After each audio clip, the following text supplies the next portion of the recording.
Tanto los mayas como los aztecas y también los incas fueron civilizaciones prehispánicas frondosas en sus respectivas épocas. Cada una nos ha brindado increíbles datos, tanto religiosos, arquitectónicos, astronómicos y científicos en general. La riqueza cultural es impresionante.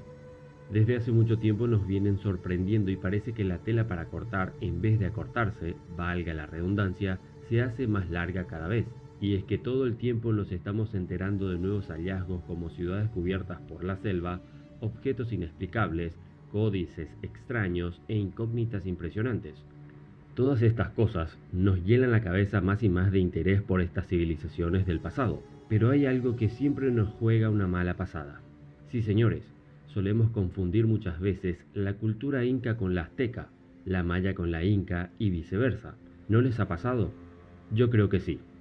Por esta pequeña pero importantísima razón, les traigo un mini documental sobre las semejanzas y diferencias existentes entre estas civilizaciones. ¿Y por qué solo estas tres?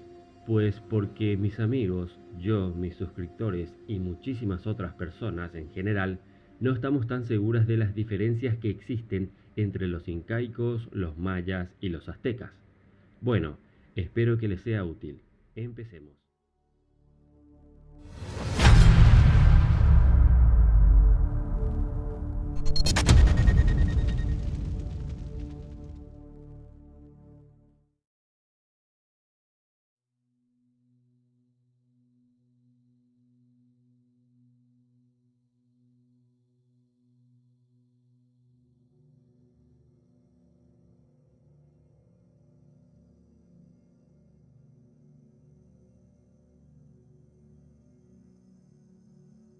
Se calcula que los incas aparecieron a finales del siglo XII, cuando una pequeña tribu se estableció en lo que hoy conocemos como el Cusco. Fundaron la capital y más tarde se convirtió en un extenso y poderoso imperio que guarda sus tradiciones, mitos y leyendas como los demás pueblos que habitan este continente. El señorío inca fue fundado por el legendario Manco Cápac a finales del siglo XIII. Le sucedieron hábiles guerreros como Pachacútec y su sucesor Tupac Yupanqui, quienes apenas en 50 años construyeron el imperio más grande y extenso de América. Fueron tan bien organizados que fácilmente lograron dominar a todos los pueblos que hallaban a su paso, transmitiéndole su lengua quechua, quedando como lengua oficial del imperio inca. Sus actividades económicas fueron por lo general la agricultura, el comercio, los metales, la caza y la pesca.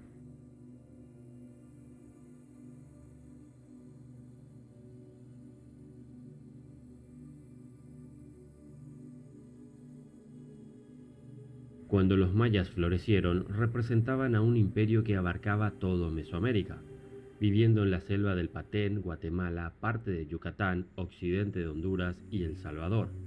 Los mayas que florecieron entre los años 300 y 900 de nuestra era se les conoce como el período clásico, pero súbitamente en su cúspide colapsaron y desaparecieron. Resurgieron 200 años después en Chichén Itzá, pero por lo general se dice que más debilitados, en lo que se conoce como el período posclásico. La casta sacerdotisa era la dominante. Fueron exitosos en la ciencia como en el arte, hábiles en el arte del tejido a base de algodón y fibra de agave. Con el plumaje de numerosos pájaros que existieron en su territorio, realizaban soberbios tejidos. La orfebrería era muy avanzada y la metalúrgica del cobre bien conocida. Su arquitectura es la más perfecta del mundo, incluso por encima de los egipcios, los aztecas, los incas y los sumerios, con decoraciones en relieve, pinturas y calados. La cerámica tenía forma animal o humana y era tanto grabada como pintada. La escritura supera a las restantes escrituras americanas. La súbita desaparición de esta civilización del período clásico ha suscitado controversiales especulaciones en los últimos siglos. Entre las muchas ciudades mesoamericanas que fundaron, dos de las más importantes y cuyas ruinas existen son Tikal en las selvas del Patén, Guatemala, y Chichén Itzá en Yucatán, México.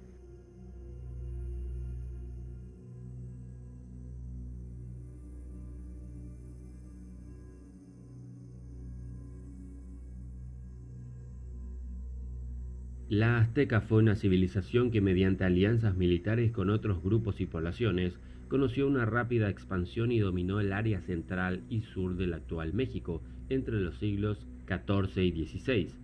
Si bien es cierto que en un primer momento tras su llegada tuvo que enfrentarse a otros pueblos ya asentados en la zona. Tras la muerte de Moctezuma II, en 1520, se puso de manifiesto la debilidad de este gran imperio, derivada de aquella rápida expansión. No podían controlar aquel vasto territorio. Las divisiones internas entre provincias y las tensiones y ambiciones independentistas de algunos pueblos facilitó a los españoles, dirigidos por Hernán Cortés, la conquista de este gran imperio que culminó en 1521. Las actividades económicas de esta civilización fueron la agricultura y el comercio.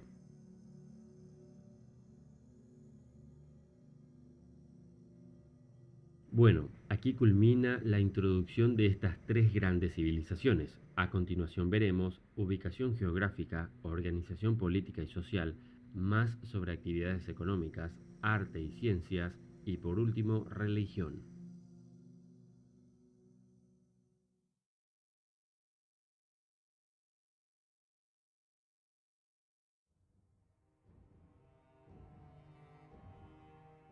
La ubicación andina del Perú comprende tres grandes regiones: la costa y la sierra, que son formadas por las cordilleras, los valles y mesetas de los Andes, y las montañas que comprenden las selvas tropicales de este país. En la costa y en los valles fértiles y húmedos de la sierra habitaron diferentes pueblos que finalmente fueron sometidos por los incas. Esas zonas son propicias para el cultivo del maíz, las papas, la coca y la quinoa, elementos que los diferencian de los aztecas. Obviamente, su capital fue Cusco.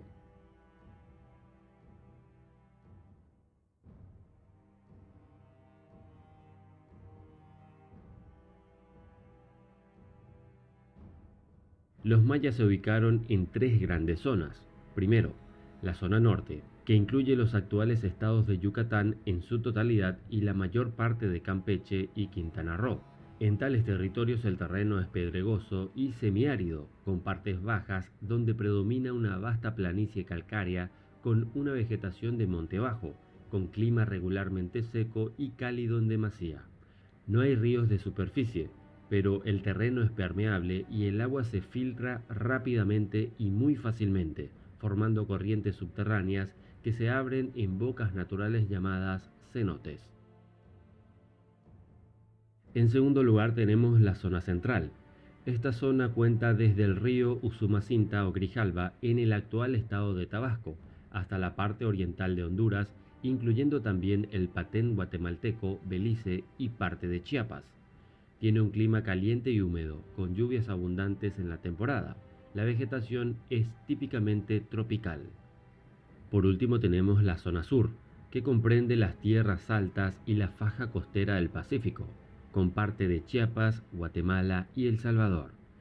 El clima es templado y frío en las serranías, con zonas calientes y húmedas, pobladas de densos pinares y cipreses en su mayoría. Hay alturas que sobrepasan los 1500 metros sobre el nivel del mar.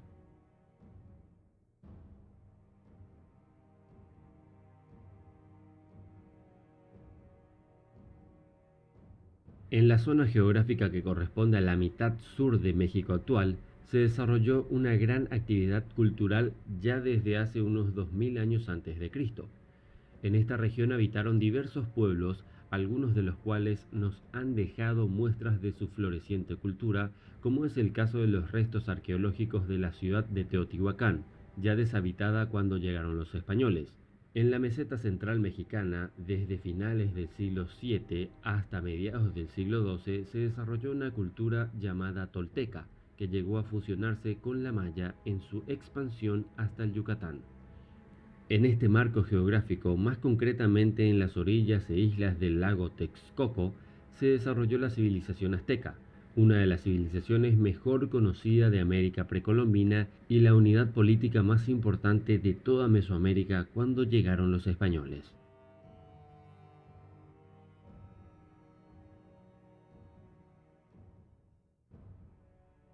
Los incas crearon un extenso imperio unificado política y culturalmente. El régimen era totalitario, pues el Estado intervenía en todo, aun en asuntos personales como el matrimonio. El gobierno era despótico y en cierto modo teocrático, pues como descendientes y representantes del sol, los emperadores eran jefes del orden sacerdotal. El mando se transmitía a los hijos. Funcionarios de todos los niveles actuaban como jueces. Los casos más graves los juzgaban administradores de los más altos rangos y los casos de menor importancia los funcionarios de categorías más bajas. Los castigos variaban no solo de acuerdo con el crimen, sino también de acuerdo a la razón por la cual se había cometido el delito. Al pronunciar una sentencia, también se tomaba en cuenta la edad del criminal, como lo hacemos hoy en la sociedad moderna. Un delincuente joven sin ningún tipo de antecedentes recibía un castigo más leve que el que había transgredido las leyes anteriormente. En lugar de pagar impuestos, el pueblo trabajaba para el Estado. Este impuesto de trabajo se llamaba mita y los campesinos lo pagaban trabajando en las construcciones, en las minas, sirviendo al ejército o haciendo cualquier tarea que fuera necesaria para dicho Estado. Estaba formado por familiares que se creían emparentadas por un antepasado común y tenían una propiedad territorial común que el Estado les otorgaba. El nombre Ayllu o Ayllu se refiere al grupo de familias y al territorio que poseía. Los componentes de un Ayllu vivían todos juntos, constituyendo una aldea o más bien un barrio propio dentro de una misma ciudad. Una región donde se agrupaban varios ayllus formaba un grupo al cual se lo denominaba saya, y dos o tres sayas constituían una provincia con su propia capital. Las provincias formaban a su vez cuatro cuartos en los que se dividía todo el imperio.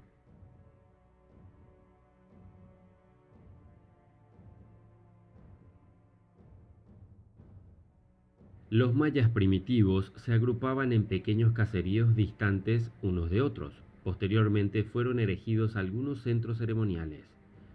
La vida de estos primeros habitantes del área maya dependía enteramente de los elementos naturales del cultivo y la recolección de sus cosechas.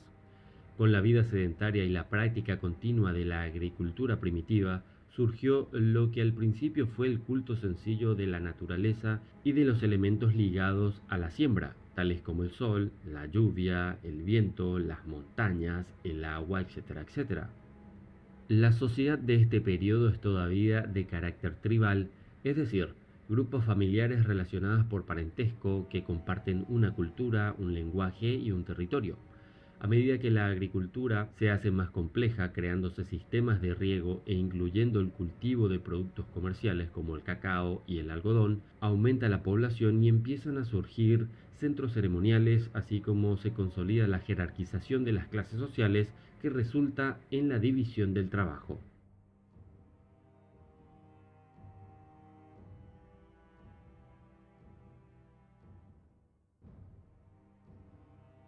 Contrariamente a lo que se ha creído, el pueblo azteca no era un imperio en toda la extensión de la palabra. Cierto, nadie podía desobedecer una orden directa del gran orador o Huitlotoani, nombre correcto del emperador azteca. Pero el hijo del gran orador no siempre fue el heredero. Era un consejo de sabios, algo similar al senado romano, el que decidía de manera democrática quién sería el próximo gobernante principal del gran templo. El corazón del imperio mexica fue el Calpulli. Allí, antes de que existiera el imperio, ya existía el Calpulli. Este se formaba generalmente por parientes o personas con la misma profesión. De esta manera, existían capullis de sacerdotes, de guerreros águilas, guerreros ocelotes, carpinteros, alfareros, etcétera, etcétera. Cada calpullis era una forma de gobierno autónomo, con su propio orador o gobernante, el cual era elegido por los más ancianos moradores del calpulli. Cada calpulli tenía su propia escuela, su propio templo, y a veces ese templo era muy importante y tenía su propia guarnición.